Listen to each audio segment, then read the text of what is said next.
Ikinalugod ng Makabayan Bloc sa Kamara ang desisyon ng Korte Suprema na ibasura ang petisyon ng kampo ni Senador Bato de la Rosa na maglabas ng TRO o status quo ante order para ipatigil ang pag-aresto sa kanya base sa warrant ng International Criminal Court at kaugnay na Interpol mechanisms. Sa isang statement, sinabi ng grupo ni na House Deputy Minority Leader Antonio Tino na mahalaga ang ruling dahil pinagtitibay nito na hindi dapat gamitin ang last-minute petitions at technical maneuvers para takbuhan ng hustisya.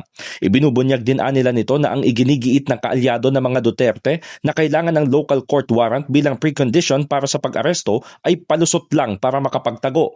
Dahil dito, nananawagan si Tino at Representative Sara Elago at Rene Co sa Administrasyong Marcos na tiyaking may patutupad ang arrest warrant at huwag hayaan na madelay magkaroon ng cover-up o selective enforcement laban sa tinawag nilang pugante na si Bato.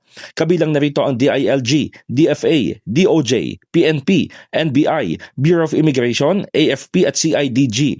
Wala umanong karapatan si De La Rosa na humingi ng special treatment at magtago sa political privilege, gayong tumulong siya sa implementasyon ng madugong war on drugs na nagresulta sa pagpaslang ng libo-libo.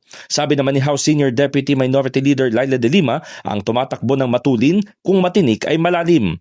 Punto ni De Lima, dapat sumuko na ang senador dahil due process ito para sa kanya, di tulad ng libo-libong Pilipinong pinapatay nila.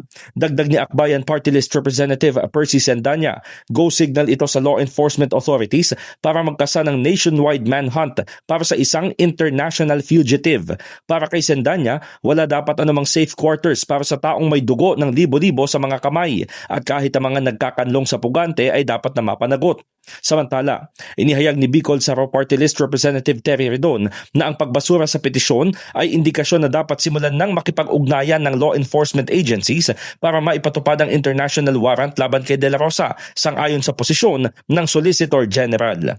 In the heart of changing lives, ako si Brigada Haji Caaminio ng 105.1 Brigada News FM Manila, The Music and News Authority.